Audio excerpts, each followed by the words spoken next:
Hey, welcome back and welcome to part 2 of building the ultimate suspension for this Teardrop camper.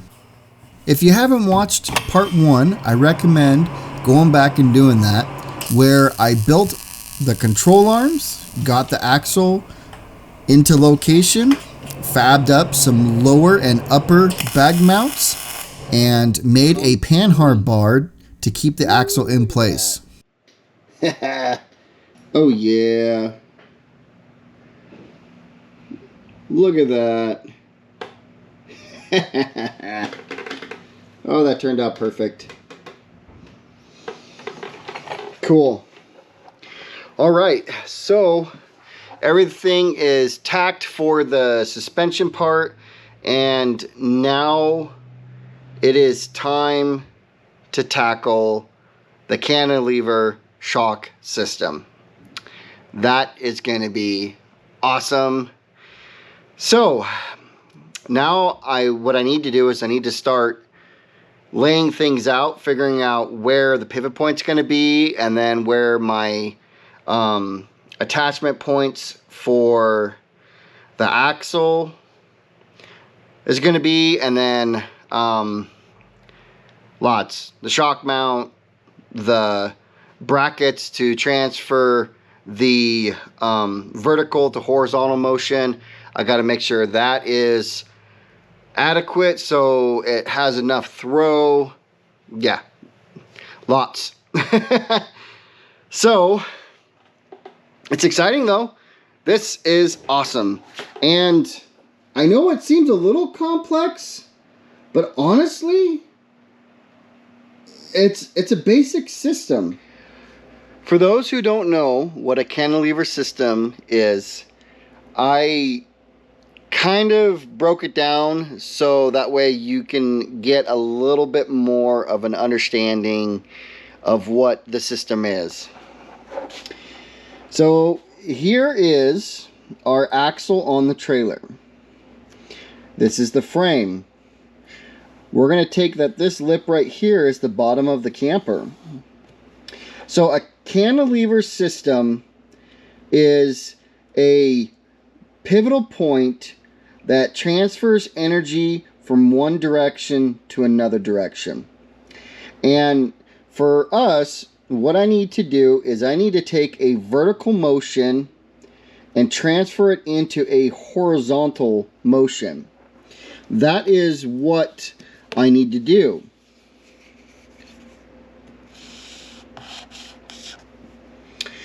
Now, here's the fun part and the tricky part. So, depending on how much movement you have up and how much movement you have on your shock will determine on your bracket. So this pivot point is stationary, and that's what this guy is. This is a really nice unit. This is actually a universal tire swing out hinge. It's got a body that you can weld anything you want to it. This nice aluminum cap that is weather tight, so and then you can access the bearings, and they are just standard trailer bearings. So this part right here, I will drill a hole into the frame, and this will be welded into the frame. And then that'll allow the body to pivot. So that's what this is right here. Now, for this bracket, from the center of the pivot point to the mounting location for the link that's going to connect down to the axle, if you make this section smaller than this distance right here, then you will actually have a faster movement than this right here. So I know it's kind of hard to grasp, but so if this distance from here to here was the exact same from here to here, you would have the exact same movement going this way and going this way. If you increase this distance that the shock is connected to and decrease the distance that the axle is going to connect to, then the shock is going to move farther than the distance of the axle side. So depending on your setup, you can have this distance greater than this distance, or you can have them the same, or vice versa, shorter, longer. And I think that is going to be what this trailer is going to need. I have a feeling that this distance here is going to be shorter than this distance here. And also, I cannot have the location. So the location of your holes is quite critical as well. And what I mean by that is, so when this axle is all the way down, you don't want the shaft of the shock to make contact on your pivot point. Now, if this hole was directly 90 degrees, well, you wouldn't get much travel. You would get about that. That's it. Where if I move it less than 90 degrees, but I make sure that we don't make contact, now we've got even more travel to work with. And that goes with the same with down here. I need to make sure that when this is fully, when the stroke of the axle is at the bump stop, that this rod will not make contact with that pivot point. So there's a lot of things here that I'm going to have to try to think about and engineer. And if you're curious about pivot points, I'm going to use these guys. And it's the exact same thing that I used for the track bar. And I like them. They're awesome. I think they're going to work really nicely. So this is what we're going to use. So I think what I need to first do is I need to establish where my pivot point is going to be located. That is the biggest thing. So it might be here. It might be farther back, far closer. I'm not exactly for sure. But I got to make sure that we've got enough clearance. So when this is like this, it's not going to interfere with the axle. Because that would be very bad. Because if I move this in, boy, we're getting awfully close to that axle. But we've got plenty of clearance. So that is what I need to calculate. I need to figure out where my stuff is going to be. And then I can start putting in my hole. This is going to be fun. A lot of engineering. I've never done this before. I've never done a cantilever suspension system before. So I'm going to be learning as I go. That's just everything that I shared with you is just mathematics that I've known from other stuff in the past, but a little trial and error, you know, a little bit of cardboard to make sure that our brackets are going to be good. So yeah, I'll dive right into it and let's get some pivot points mounted.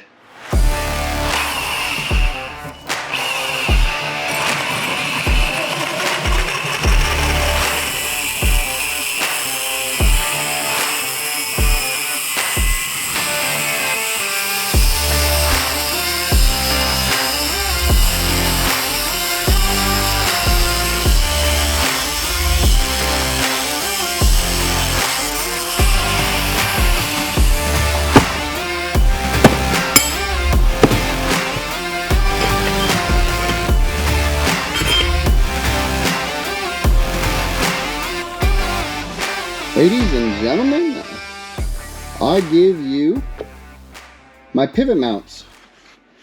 Boy, that worked out really good. So what I ended up using Oh, that's a little difficult with one hand. So I ended up using the 3x2 tubing that was left over from the control arms. 3/16 wall thick. It was like perfect. And I hole sawed it so that way that hole came right down into the bottom. And perfect. Heck yeah. And so we'll go over to the frame here and I'll show you where I'm kind of thinking.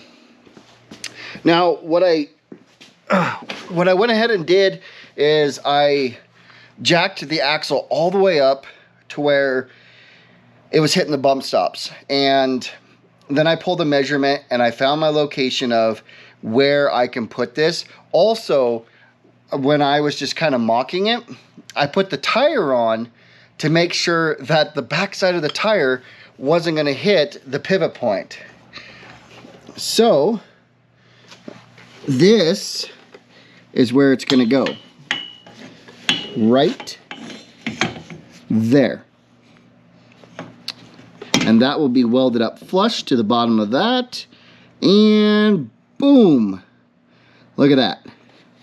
Now it is going to be a tight fit, but that's okay. See? Now that axle isn't going to get any closer to that. And there's about a 1-inch gap there. And that fits right inside of the 15-inch rim. And it's perfect. It's absolutely perfect. Heck yeah! Cool. Now I decided to go to the bottom of the frame because I wasn't going to have enough clearance between the bottom of the camper and the pivot point to be able to have a decent sized bracket. It was just going to be too small. And I need something fairly decent so it's got good stroke. So that's why I decided to go at the bottom of that pivot point. And this is going to be awesome. So I just thought of something. I need to make sure that I've got this moved forward far enough so then that way, if you go to service this pivot point, you can remove it.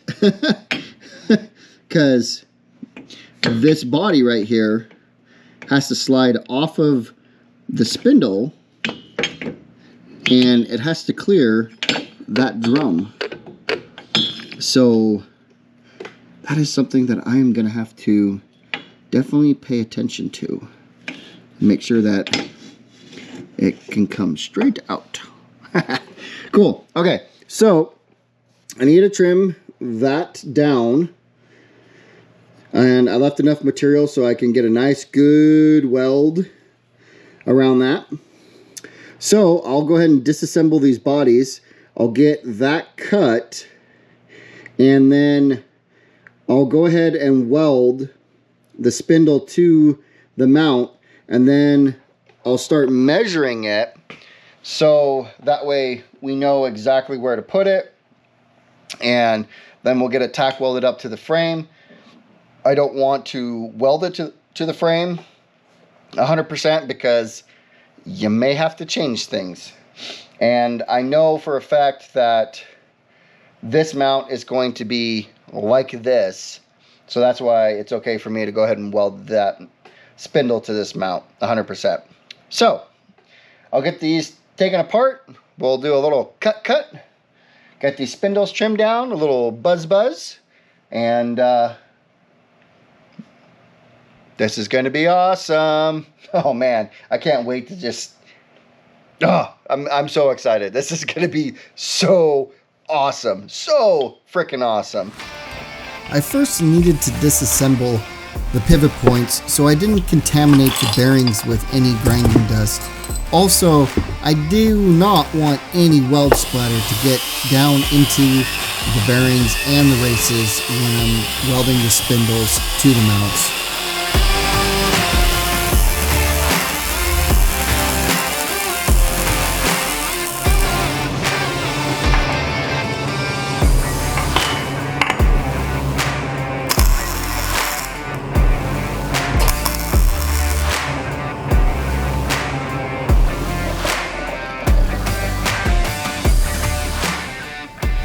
I love it when things work out.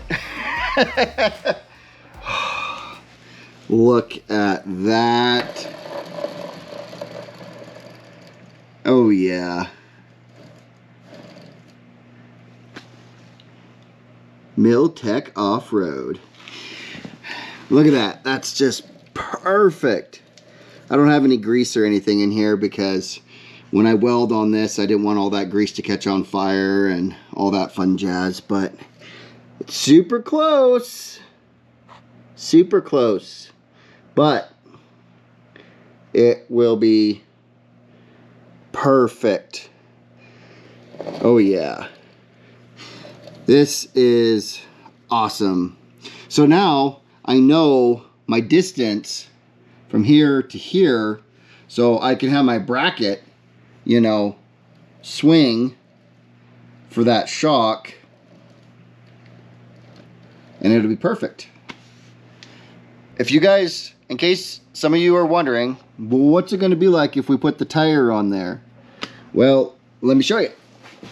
I went ahead and got a tire mounted up. Oh, let me grab my light.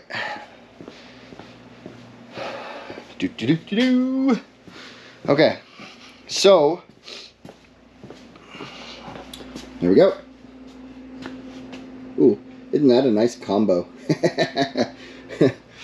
Okay, so I'll put that there. Okay, and so there you go. You got clearance. I put my finger through there. So we got plenty of clearance. Yeah, a little mud might hit that and catch and rub off on that, but it'll be all right. It's going to be protected. Nothing, no rocks or nothing can hit it. If there is any rocks that come in, they're going to be in this area right here. So that isn't going to get, you know, hit with anything from this side or from this side. And again, we're super close, but we'll be good. And there you go. We got plenty of good clearance. Heck yeah. So now, oh, okay.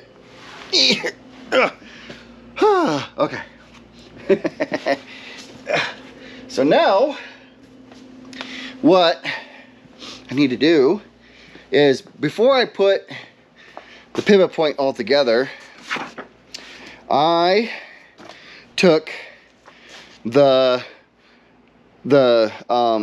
cylinder, the part that I weld to, and I traced half of the diameter onto this cardstock, and now I've got a template that is going to match that pivot point, and then I can start designing my bracket. So this is going to be a little bit of a trial and error, and I'll just have to play around with it and see what I come up with, but getting close. When I was making the bracket for the pivot point, I apologize guys, I forgot to turn the camera on because I just got so wrapped up with trying to figure out my clearances, my swing distance, the rate of movement, all sorts of stuff, and it just really sucked me in and took a whole bunch of time for me to figure it out. But I was able to come up with a nice bracket design, as you can see, where it's cut out of the cardboard stock. And now I am making the template for the bracket that will be on the axle to connect the link from the axle to the pivot point.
Man, this is insane and awesome. Boom.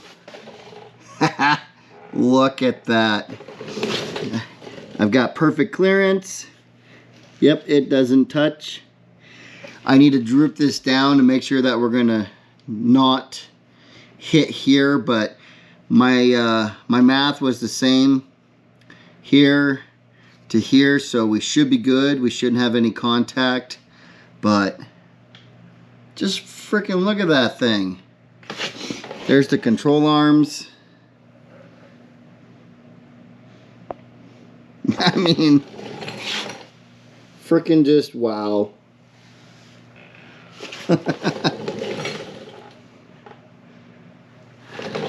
So this is fully compressed, and I thought this would be the best way to set everything up, because I know that when the axle or the bump stops make contact, nothing is going to collide versus taking a guess.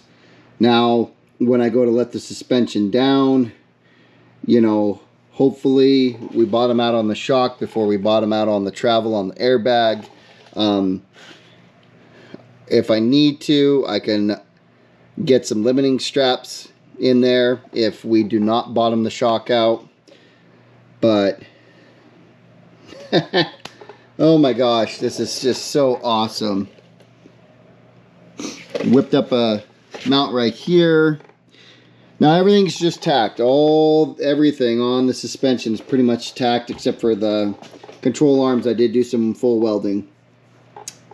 But boom, you've got air ride suspension with a I don't even know what to call those. You've got a control arm air ride suspension with cantilever shock. Boom. Got the panhard bar. What an awesome setup. Well guys, I think this is going to do it for the suspension. After this, the next video will be the body armor. I'm excited to start on that. That's going to be really cool. That's going to really start giving this thing some really awesome shape and look, you know, more rugged off-road. So I've got some really unique ideas for that as well. So thanks for watching, guys. Stay tuned for part 3. I hope you enjoyed part 2 of the ultimate teardrop camper conversion. And don't forget to subscribe and hit that thumbs up. Leave a comment. Let me know what you think so far of this suspension system. I'm excited to see it in action. Well, anyways, guys, we'll see you out on the trail.